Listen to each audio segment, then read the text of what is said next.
Humigit kumulang 2 buwan na lang ang inaantay. Susubukin na naman ng taong bayan sa pagpili ng manunungkulang opisyal sa kanilang barangay.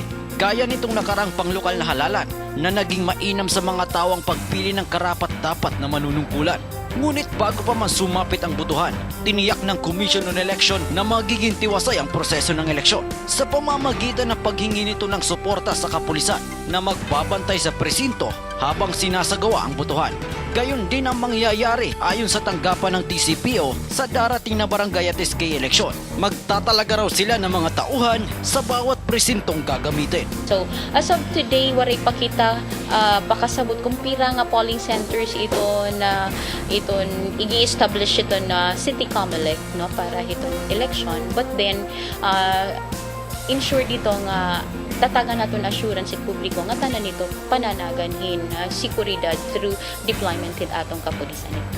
Dagdag pa ng tagapagsalita ng naturang tanggapan, wala umanong pipiliin ng kapulisan sa paglalagay ng tauhan sa bawat presintong nakalaan sa darating na halalan. Of course. Bisan madako maguti talaga, may good presensya hit kapulisan ito nga polling place. Of course, following orders gihapon because sing paman deputized kami hiton COMELEC to ensure the security and safety at atong magburuton. Kaugnay nito, hindi naman kaya kulangin ang nasabing pamunuan sa pagtatalaga ng mga tauhan.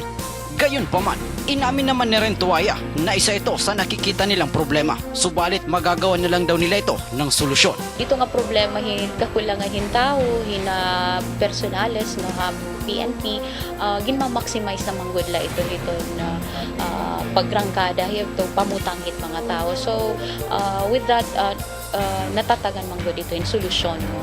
Sa kabila nito, tiniyak naman ng naturang tanggapan na mabibigyan ng seguridad ang taong bayan sa kanilang pagboto sa nalalapit na halalan sapagkat kumpirmado na ang pagkakaroon ng police deployment sa bawat presinto o eskwelahang gagamitin sa eleksyon.